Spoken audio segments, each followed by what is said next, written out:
start. This would be Wednesday, September 25th. Book report is due 1 week from today. You have a work day tomorrow. Bring book reporting stuff into work. I can have posters. You're more than welcome to find pictures. You can read book report book. My goal is to try and help you. Shirt orders, well, if you're at home, you're out of luck. I guess if you're at home and you freak out, you can send me an email, and my heart's large enough, I can try to hook you up. But I'm turning in the order tomorrow morning. Quiz on Friday, so make sure you have to read the story called Charles, and then make sure you read the story called The Cheerleader Thing. Oh, by the way, this is the advanced one. If you're the regular kids, don't watch this video. It'll blow your mind. This is a completely different story you're not ready for. Cross Country Spirit meets tonight, but again, if you're home sick, this does you no good because you can't come to it. We'll get house points for it. And then I am officially sold out of suckers. We will not be selling them again until sometime the next 9 weeks, which is in the future. And now we get a chance to get to LandLady. So we got just wee bitty start. I guess we do have to talk about this thing. Foreshadowing. Once again, this story is going to end right in the middle. Before you guys freak out too much, if you try to read ahead, I didn't give you the end of the story, by the way. So if you do try to read ahead, this one does definitely end. There's a second page I just haven't given you yet. But is genius not trusting you? No, it's just part of being smart. Wow. This is the end of the story. Ruh-roh, Raggy.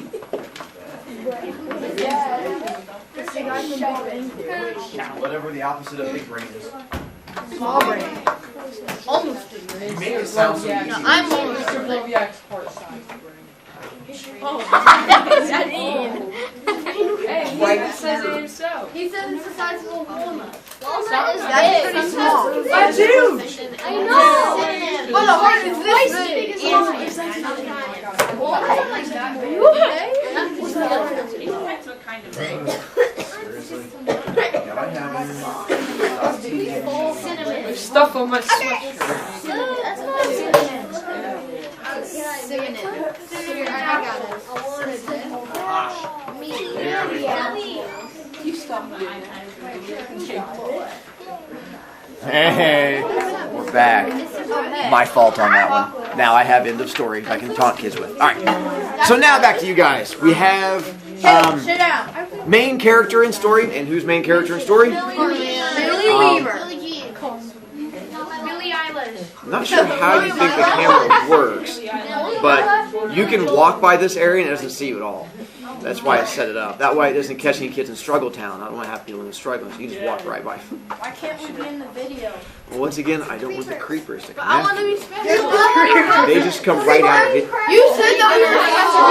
You said that we were special. My Instagram account. You do have period. No, better. That was me throwing down, saying fourth period doesn't have these issues. See, That's way to me. pick up on that, Quinn. Fourth period is bad. I'll just make sure. So you guys did just start yelling at me again about the issues that. No one loves fourth period. Everyone in fourth period is just shut up. So now back to Operation Third Period Fail. We have main character and story is Billy. Where is our story taking place? London. Not London. England, not London. Not Left London. London, went to Bath. Come on, man. What is it Billy's looking for? Place to stay, hotel. What time of day is it? Night. Nighttime. And then, what is because I think it's awesome, the name of the place he's trying to find? Bell and Dragon is the bomb. And then he does end up finding a place, but it's not a hotel. It ends up being a bed and breakfast. And that's where we left off with you. So now we're on that second column, first page, where we just got to the part where he was talking about the difference between a hotel and the actual going to a bed and breakfast. And he talked about, there's foreshadowing, he was wearing his Trilby hat because he's all kinds of fancy. And then he talked about the dachshund being in there, which is the little wiener doggy thing. And then he was like, I don't know if I want to stay in a bed and breakfast or go to the hotel. And he went back and forth between the two. Wiggling your hand doesn't make it faster. Hartman. Edison's annoying me. So He poked me in the stomach. I know, I'm going to be hang on 1 second. I will, don't worry, I'll be involved. I put a mark on here to remind me. I'm going to move both of you for tomorrow, then charge you both points, and it solves the problem. Victor. You said we didn't read this. Don't kick my stuff. We're going to be reading it together. Okay. All right. So now, bottom of that second column, aside from me having to solve issues.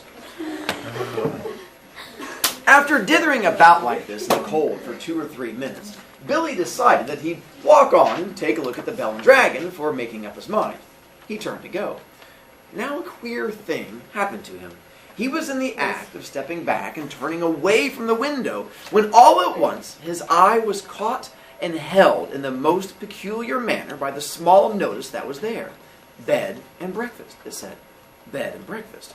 Bed and breakfast. Each word was like a large black eye staring at him through the glass, holding him, compelling him, forcing him to stay where he was and not to walk away from that house. And the next thing he knew, he was actually moving across from the window to the front door of the house, climbing the steps that led up to it, and reaching for the bell.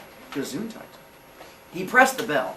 Far away in a back room, he heard it ringing, and then at once, it must have been at once, because he hadn't even had time to take his finger from the bell button, the door swung open, and a woman was standing there. Now, normally, you ring a bell, and you have like a half-minute's wait before the door opens. But this dame was like a jack-in-the-box. He pressed the bell, and out she popped. It made him jump. She was about 45 or 50 years old, and the moment she saw him, she gave a warm, welcoming smile. Quick pause, 2 things. Well, actually, a couple things. One, you're going to have to do your best as we move forward to not channel your inner third period as we move forward, because there's going to be some things happening in the story that are going to make you guys get all roar, roar, and the more you roar, we're not going to be able to get through it to get to the other roar stuff. So you have to try and keep your dinosaur sounds to a minimum. 2, when he goes and rings doorbell, the thing he's talking about is normally you ring a doorbell and you're like sitting like tap, tap, tap, tap, tap, tap, you wait forever. That doesn't happen here. He pushes doorbell and goes ding, and she opens the door and steps out at him and he goes dong, he's like ah, and he steps back. So the fact that she pops out mid ding dong and she's right there. Last thing, because it sort of connects to me, I've been reading this story for a long time. It was one of the first stories I found when I started teaching, and I always refer to her as this old lady in the story. Problem is, how old did it say she was? 45 to 50. I'm now 43. So I've realized she's not old. She's young. Because if she's old, it implies things. So I've realized that my interpretation of the story was wrong. She is definitely a young lady that I just saw in the wrong light. Z's. Can you just skip some steps and give us duct tape? No, I have a stapler over there. So now we're going to find out a bit more about it. Brady? Wouldn't she be like 70 because you've been teaching for 20 years? Well, yes, but this is a story. She doesn't keep She aging. can still age. Okay, well, then Brady The world, story yes. ages. That's frightening, because it was written in the 1940s, so actually she'd be dead. Look at it from there. In a group. She was about 45 or 50 years old, except for Brady, who she's now dead. And the moment she saw him, she gave him a warm, welcoming smile. "Please come in," she said pleasantly. She stepped aside, holding the door wide open. Billy found himself automatically starting forward into the house. The compulsion, or more accurately, the desire to follow after her into that house was extraordinarily strong. I saw the notice in the window," he said, holding himself back. "Yes, I know. I was wondering about a room." "Oh, it is all ready for you, my dear," she said. She had a round pink face and very gentle blue eyes. I was on my way to the Bell and Dragon," Billy told her, "but the notice in your window just happened to catch my eye." "Oh, sorry. Throat clearing is me, not her." "My dear boy, why don't you come in out of the cold? How much do you charge?" 5 and 6 pence a night, including breakfast. It was fantastically cheap. It was way less than half of what he'd been willing to pay. "If that is too much, then perhaps I can reduce it just a tiny bit. Do you desire an egg for breakfast? Eggs are expensive at the moment. It'd be 6 pence less without the egg." "No, 5 and 6 pence is fine. I should like very much to stay here." "Oh, I knew you would. Do come in." Feels like I'm nailing her voice, by the way. I'm channeling my inner a young person. She seemed terribly nice. She looked exactly like the mother of like one's best school friend, welcoming one into the house to stay for the Christmas holidays. Billy took off his hat and stepped over the threshold. real quick on that line because it seems to throw people off. He's not saying she's one of his friend's moms. He's saying that she looks like a friend's mom inviting you in for like the holidays, like you go over and visit, and they're like, come on in, give you huggies, huggy, how's the family? So she's just like all friendly and outgoing and like all, you know, how old young people are, they're all like all trubik and stuff like that and inviting her. So I'm trying to break a habit in my head. You know how young people are that are in their 40s, being all friendly? She seemed to throw off his hat and stepped over the threshold. Oh, just hang it there, and let me help you with your coat. There were no other hats or coats in the hall. There were no umbrellas, no walking sticks, nothing. We have it all to ourselves, she said, smiling at him over her shoulder as she led the way upstairs. You see, it isn't very often I have the pleasure of taking a visitor into my little nest. The old girl is just slightly dotty, Billy told himself. But at 5 and 6 pence a night, who cares about that? I should have thought you'd be simply swamped with applicants, he said politely. Oh, I am, my dear. I am. Of course I am. But the trouble is, I'm inclined to be just a teeny weeny bit choosy and particular, if you see what I mean. Yeah. Another quick pause. Do you guys know what dotty means? He says that old girl slightly dotty. Yeah, crazy, but not like kind of crazy, but like when your grandma is like, yeah, come on over, have you seen my dog? And you're like, grandma's dog died like a year ago. She's like, silly me. And so that kind of thing, where it's just like that old kind of spacey thing that old people have, not like coming after you like a chainsaw. So just make sure that dotty is not like crazy, just like, I would say old person, but again, that seems like the wrong word. You know how people are. Are you crazy? I'm more the chainsaw side. Oh, God. Yeah, we know. Oh, and is there anyone else staying there? No. So keep that in mind too. The fact that it's just the two of them, it's just her and him, and she has like the whole place stayed up. And so the bed and breakfast is where she gets to rent out rooms in her place to people to stay there so that she gets a chance to make money. Yes. What is 5 to 6 pence like in I don't US dollars now? So whatever you want it to be. I have no idea. It's written in the 1940s in Britain, so apparently not much. This guy's a billionaire. Oh, there. Yes. But I'm always ready. Everything is always ready, day and night in this house, just on the off chance that an acceptable young gentleman will come along. And it is such a pleasure, my dear. A pleasure, such a very great pleasure when now and again I open the door and I see someone standing there who is just exactly right.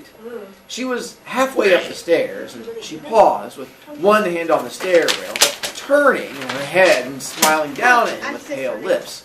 Like you, she added. And her blue eyes traveled slowly all the way down the length of Billy's body to his feet and then up again. And I hate to do this because I don't want to bias you guys in the story, but to make sure you understand exactly how that scene works, she's walking upstairs in front of him. When it says that she turns around to look at him, it says, just like you, and she does this whole... And so that's the whole the looking up and down the body thing. And so it's hard to do without trying to bias, but just make sure that's what she does. Once again, old-ish people can sometimes, trying to do the best I can, are slightly dotty. Oh, sorry. On the first floor landing, she said to him, "This floor is mine." They climbed up a second flight. "And this one is all yours. Here is your room. Oh, I do hope you'll like it." She took him into a small but charming front bedroom, switching on the light as she went in. "The morning sun comes right in the window, Mr. Perkins. It is Mr. Perkins, isn't it?" "No, it's Weaver." "Mr. Weaver, how nice." "Okay, well, I have put a hot water bottle between the sheets to air them out, Mr. Weaver. It is such a comfort to have a heated bottle in a strange bed with clean sheets. Don't you agree? And you may light the gas fire at any time if you feel chilly. We now have indoor heating, so the whole water bottle thing might throw you off.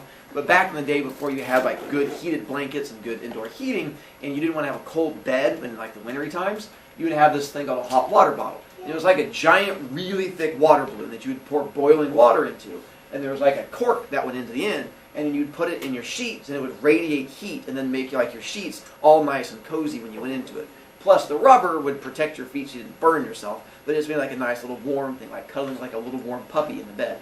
They were super popular, and they used them for a long time. And people were like, why don't we just like make a blanket you plug in? And like, oh yeah, that's much better. And so now these people use an electric blanket, solves the problem. Or just get a dog. Blanket. But, you can't plug in a dog; it gets weird. Or fill it with water. That doesn't work out. So. Yeah, it does. Fill it with water. Thank you, Billy said.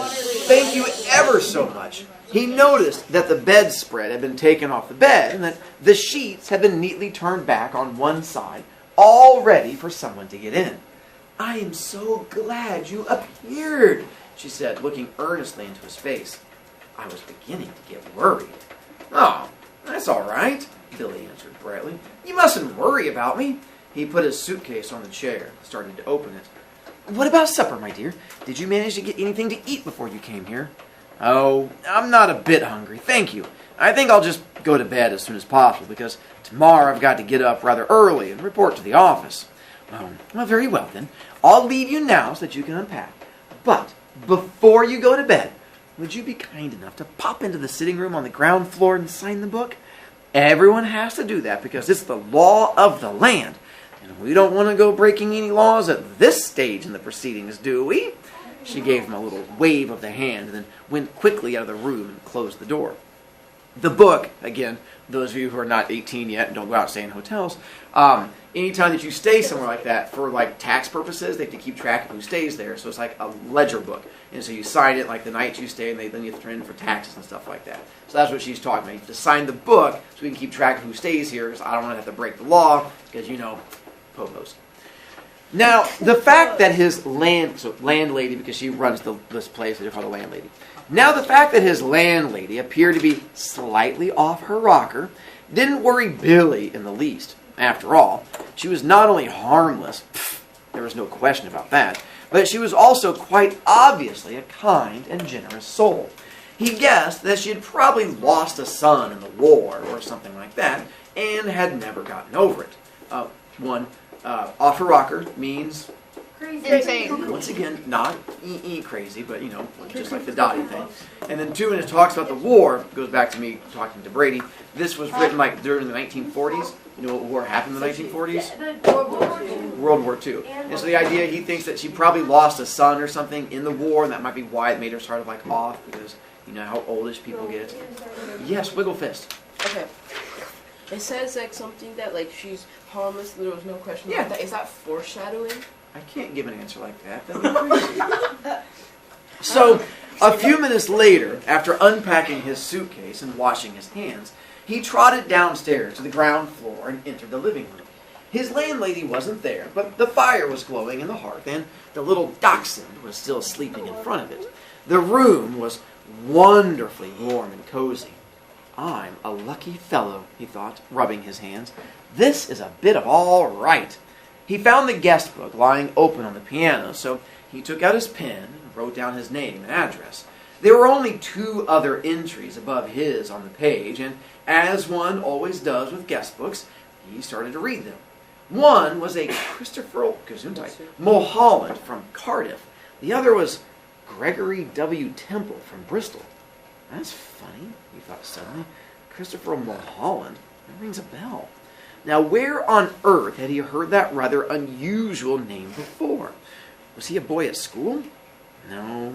Was it one of his sister's numerous young men, perhaps? Or a friend of his father's? No, it wasn't any of those. He glanced down again at the book. Christopher Mulholland, 231 Cathedral Road, Cardiff. Gregory W. Temple, 27 Sycamore Drive, Bristol.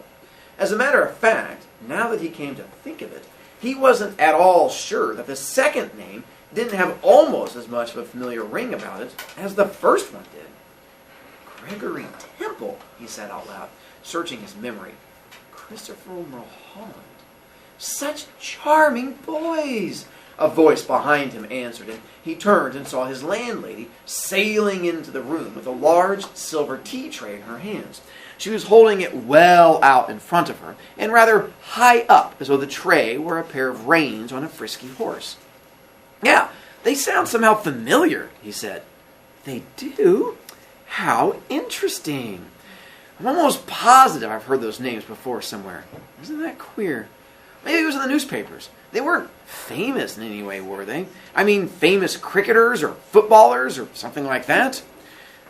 Quick pause again. Those of you who are not British, if you don't know what cricketers are, they're not people who catch insects. They're people who play cricket. It's kind of like baseball, but with a flat bat. And it takes like 4 days to play. Yeah, flat bat. And that is cricket, which is another type of, it's sort of like the closest thing we have is baseball. But yeah, they have this, I'm trying to like strike out, there's a thing you're trying to knock over and stuff along those lines. Really? Another thing. Wait, isn't footballers like English though? Like I'm in softball. So, Oh, never mind. does not mean. We're not in America. There's a lot of candy. There it is. My story pops. That's nice. Yes. It makes stories more fun. I've got a box of Oh, props the for stories. tea. Huh? So, when she. Why are they upside So when she walks in with the tea thing, it says, let's see, saw his landlady sailing into the room with a large silver tea tray in her hands. She was holding it well out in front of her and rather high up, as though the tray were a pair of reins on a frisky horse. So she's bringing in her tea tray, with has like the tea, it's like that, because they're these little teacups. Use your imagination. And so as she walks in, normally you would walk in holding tea like this, not wanting to spill it. You didn't come in, set the tea down. That's not how she walks in. She walks in like this. And then sets it down. So we're going to find out that there's a reason why she walks around the way that she does. But again, walks in holding it way out like this, as opposed to how would you walk like this. Once again, just random thing I feel the need to point out to you. That is all. All right. Yes, she's a zombie. Oh, famous cricketers for life. Famous, she said, setting the tea tray down on the low table in front of the sofa. Oh no, I don't think they were famous, but they were extraordinarily handsome. Both of them. I can promise you that. They were tall and young and handsome, my dear, just exactly like you. Once more, Billy glanced down at the book. Look here, he said, noticing the dates. This last entry is over 2 years old. It is? Yes, indeed. And Christopher Mulholland's is nearly a year before that. More than 3 years ago. Dear me, she said, shaking her head and heaving a dainty little sigh. Never would have thought it. How time does fly away from us all, doesn't it, Mr. Wilkins? It's Weaver. Weaver. Oh, of course it is, she cried, sitting down on the sofa. How silly of me. I do apologize. In one ear and out the other. That's me, Mr. Weaver. You know something, Billy said. Something that's really quite extraordinary about all this. No, dear, I don't. Well, all right, you see, both of these names, Mulholland and Temple, I not only seem to remember each of them separately, so to speak, but somehow or the other, in some peculiar way, they both appear to be sort of connected together as well, as though they were both famous for the same sort of thing, if you see what I mean. Like Dempsey and Tunney, for example, or Churchill and Roosevelt. How amusing.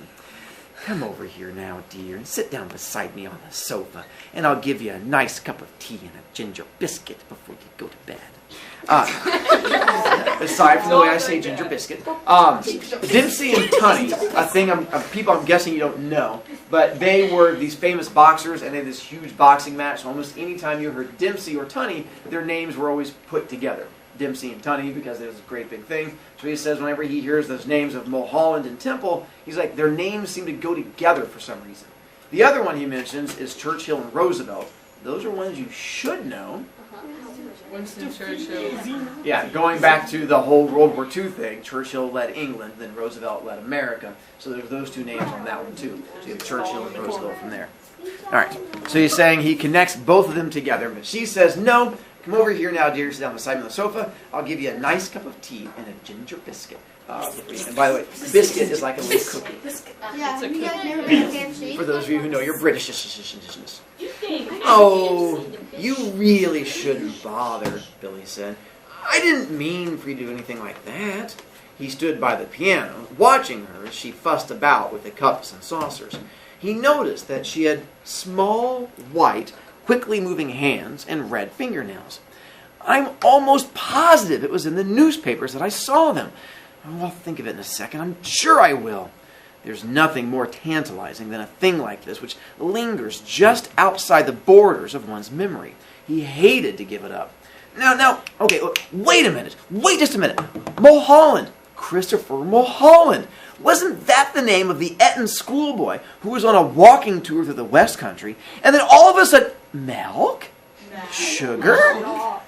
Yes, please. And then all of a sudden, Eton schoolboy, she said. Oh, no, my dear, that can't possibly be right, because my Mr. Mulholland was certainly not an Eton schoolboy when he came to me. He was a Cambridge undergraduate. Come over here now and sit next to me and warm yourself in front of this lovely fire. Come on, your tea is all ready for you. She patted the empty place beside her on the sofa, and she sat there smiling, Billy, and waiting for him to come over. Before we get to the last part of it, my question to you is, what are your thoughts on her so far? Not going off of how I read things and judging my reading ability, you bunch of haters. Rowboat? I think she's going to kidnap them. Why? Because that boy, she kidnapped them too.